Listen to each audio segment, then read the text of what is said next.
This is a podcast from the archives of the BBC Reith Lectures. This lecture in the series Authority and the Individual, given by Bertrand Russell, was originally broadcast in 1949. The Reith Lectures. Bertrand Russell is giving the second of 6 broadcasts on authority and the individual. His second lecture is entitled Social Cohesion and Government. Bertrand Russell. The original mechanism of social cohesion, as it is still to be found among the most primitive races, was one which operated through individual psychology, without the need of anything that could be called government. There were, no doubt, tribal customs, which all had to obey. But one must suppose that there was no impulse to disobedience of these customs, and no need of magistrates or policemen to enforce them. In old Stone Age times, so far as authority was concerned, the tribe lived in a state which we should now describe as anarchy.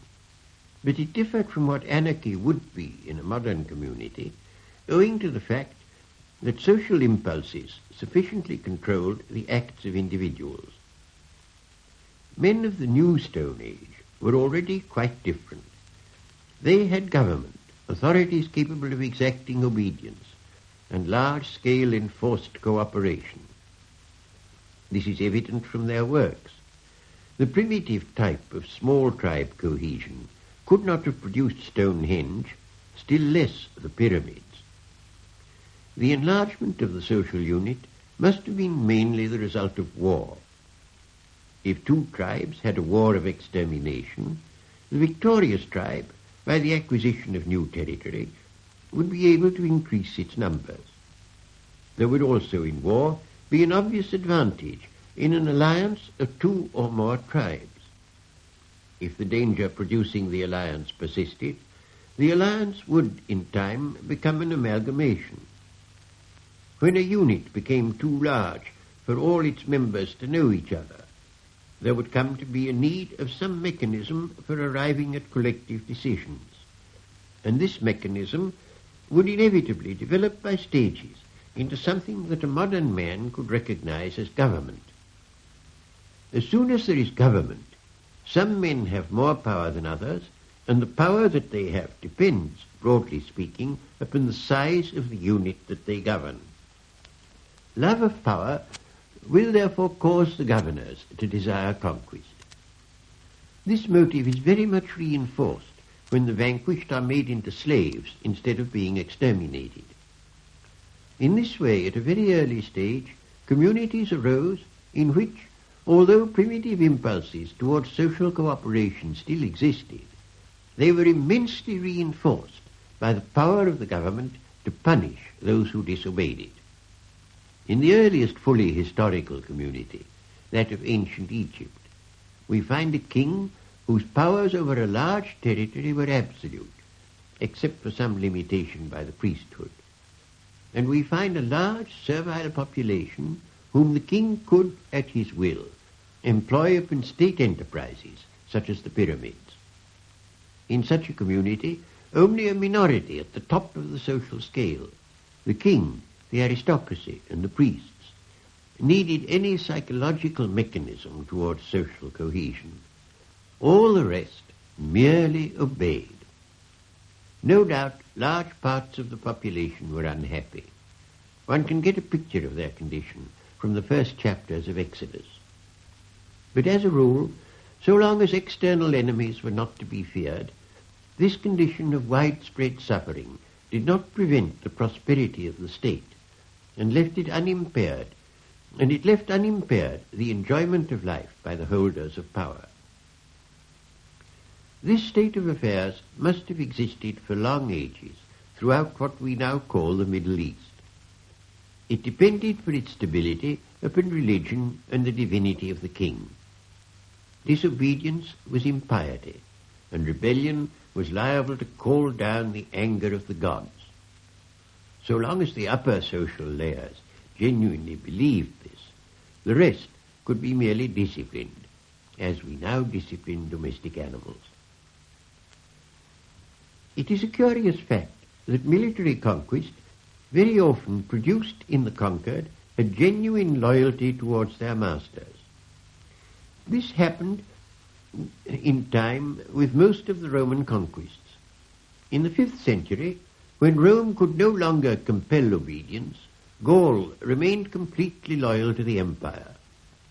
All the large states of antiquity owed their existence to military power, but most of them were able, if they lasted long enough, to generate a sense of cohesion in the whole, in spite of the violent resistance of many parts at the time of their incorporation. The same thing happened again with the growth of modern states during the Middle Ages. England, France, and Spain all acquired unity as a result of military victory by a ruler of some part of what became a single nation. In antiquity, all large states except Egypt suffered from a lack of stability, of which the causes were largely technical. When nothing could move faster than a horse, it was difficult for the central government to keep a firm hold upon outlying satraps or proconsuls, who were apt to rebel, sometimes succeeding in conquering the whole empire, and at other times making themselves independent sovereigns of a part of it. Alexander, Attila, and Genghis Khan had vast empires which broke up at their death, and in which unity had depended entirely upon the prestige of a great conqueror. These various empires had no psychological unity, but only the unity of force. Rome did better, because Greco-Roman civilization was something which educated individuals valued, and which was sharply contrasted with the barbarism of tribes beyond the frontier. Until the invention of modern techniques, it was scarcely possible to hold a large empire together unless the upper sections of society, throughout its length and breadth, had some common sentiment by which they were united. And the ways of generating such a common sentiment were much less understood than they are now. The psychological basis of social cohesion, therefore, was still important, although needed only among a governing minority. In ancient communities, the chief advantage of great size, namely the possibility of large armies, was balanced by the disadvantage that it took a long time to move an army from one part of the empire to another, and also that the civil government had not discovered ways of preventing military insurrection. To some degree, these conditions lasted on into modern times. It was largely lack of mobility that caused England, Spain, and Portugal to lose their possessions in the Western Hemisphere. But since the coming of steam and the telegraph, it has become much easier than it was before to hold a large territory. And since the coming of universal education, it has become easier to instill a more or less artificial loyalty throughout a large population. Modern technique has not only facilitated the psychology of cohesion in large groups, it has also made large groups imperative, both from an economic and from a military point of view. The advantages of mass production are a trite theme upon which I do not propose to enlarge. As everybody knows, they have been urged as a reason for closer unity among the nations of Western Europe. The Nile, from the earliest times, has promoted the cohesion of the whole of Egypt, since a government controlling only the upper Nile could destroy the fertility of lower Egypt. Here, no advanced technique was involved, but the Tennessee Valley Authority and the proposed St. Lawrence Waterway are scientific extensions of the same cohesive effect of rivers. Central power stations distributing electricity over wide areas have become increasingly important and are much more profitable when the area is large than when it is small. If it becomes practicable, as is not unlikely, to use atomic power on a large scale, this will enormously augment the profitable area of distribution. All of these modern developments increase the control over the lives of individuals possessed by those who govern large organizations, and at the same time make a few large organizations much more productive than a number of smaller ones. Short of the whole planet, there is no visible limit to the advantages of size, both in economic and in political organizations. I come now to another survey of roughly the same governmental developments from a different point of view. Governmental control over the lives of members of the community has differed throughout history, not only in the size of the governmental area, but in the intensity of its interference with individual life. What may be called civilization begins with empires of a well-defined type, of which Egypt, Babylon, and Nineveh are the most noticeable. Aztec and Inca empires were essentially of the same type. In such empires, the upper caste had at first a considerable measure of personal initiative, but the large slave population acquired in foreign conquest had none. The priesthood were able to interfere in daily life to a very great degree. Except where religion was involved, the king, having absolute power, could compel his subjects to fight in his wars. The divinity of the king and the reverence for the priesthood produced a stable society. In the case of Egypt, the most stable of which we have any knowledge. This stability was bought at the expense of rigidity, and these ancient empires became stereotyped to a point at which they could no longer resist foreign aggression. They were absorbed by Persia, and Persia in the end was defeated by the Greeks. The Greeks perfected a new type of civilization that had been inaugurated by the Phoenicians, that of the city-state based on commerce and sea power. Greek cities differed greatly as regards the degree of individual liberty permitted to citizens. In most of them there was a great deal, but in Sparta an absolute minimum. Most of them tended, however, to fall under the sway of tyrants, and throughout considerable periods had a regime of despotism tempered by revolution. In a city-state, revolution was easy. Malcontents had only to traverse a few miles to get beyond the territory of the government against which they wished to rebel, and there were always hostile city-states ready to help them. Throughout the great age of Greece, there was a degree of anarchy which to a modern mind would seem intolerable. But the citizens of a Greek city, even those who were in rebellion against the actual government, had retained a psychology of primitive loyalty. They loved their own city with a devotion which was often unwise, but almost always passionate. The greatness of the Greeks in individual achievement was, I think, intimately bound up with their political incompetence. For the strength of individual passion was the source both of individual achievement and of the failure to secure Greek unity. And so Greece fell under the domination first of Macedonia, then of Rome. The Roman Empire, while it was expanding, left a very considerable degree of individual and local autonomy in the provinces. But after Augustus, government gradually acquired a greater and greater degree of control, and in the end, chiefly through the severity of taxation, caused the whole system to break down over the greater part of what had been the Roman Empire. In what remained, however, there was no relaxation of control. It was objection to this minute control, more than any other cause, that made Justinian's conquests so transitory. For those who had at first welcomed his legions as deliverers changed their minds when the legions were followed by an army of tax-gatherers. Rome's attempt to unify the civilized world came to grief largely because, perhaps through being both remote and alien, it failed to bring any measure of instinctive happiness, even to prosperous citizens. In its last centuries, there was universal pessimism and lack of vigor. Men felt that life here on earth had little to offer, and this feeling helped Christianity to center men's thoughts on the world to come.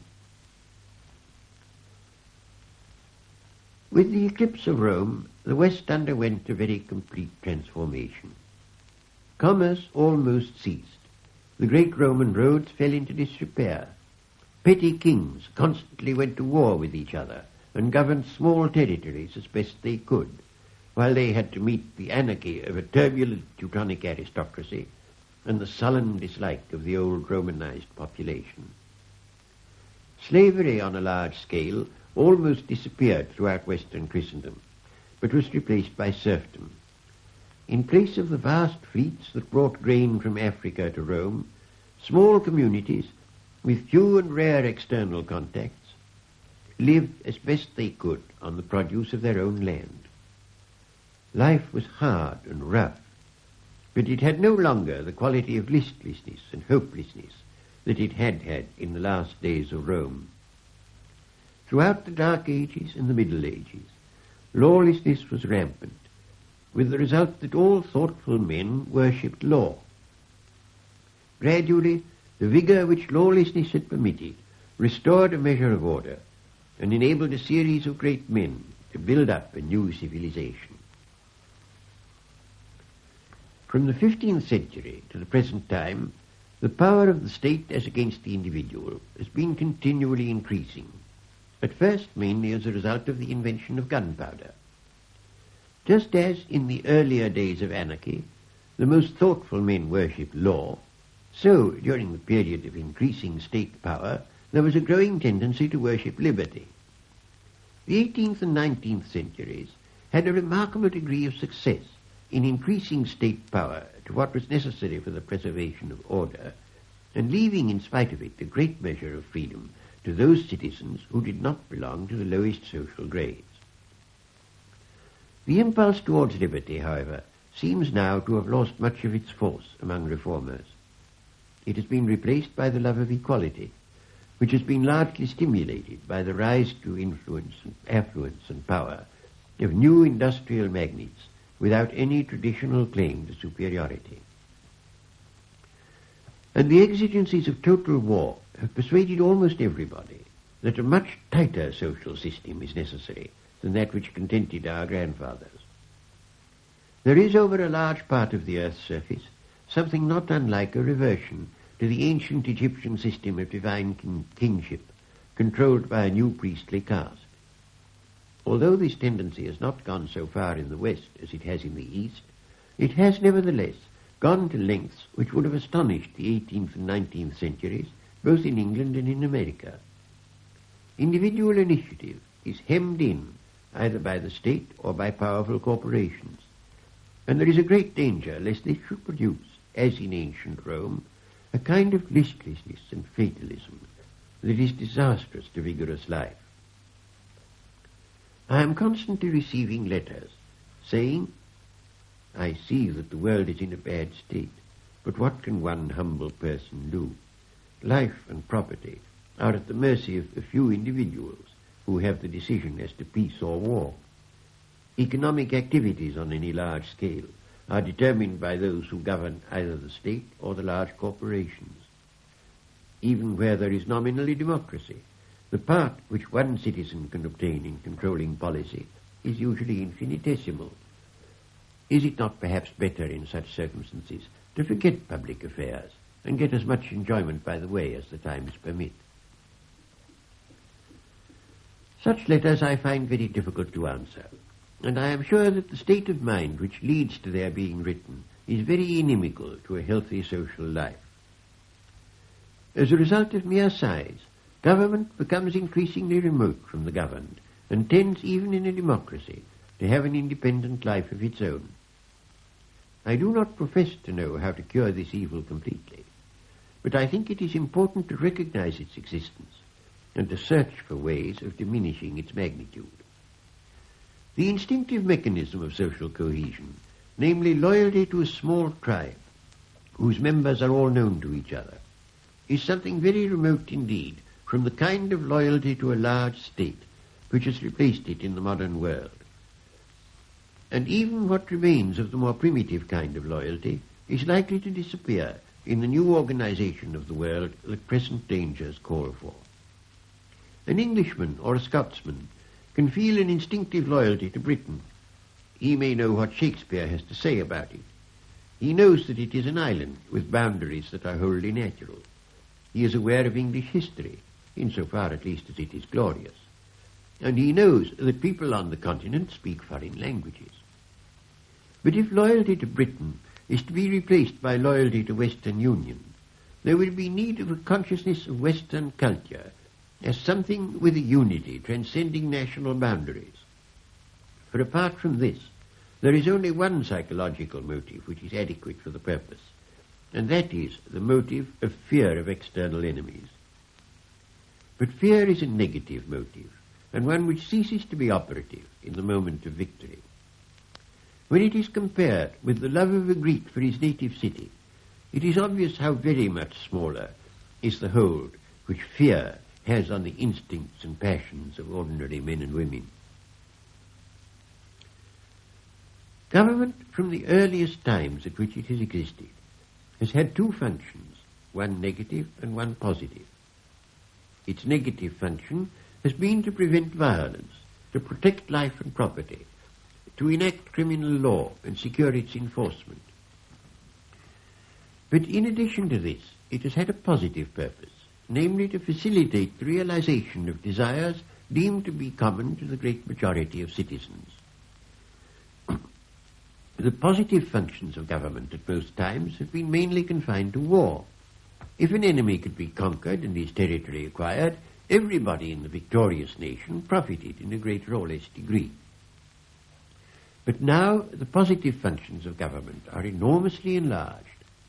There is first of all education, consisting not only of the acquisition of scholastic attainments, but also of the instilling of certain loyalties and certain beliefs.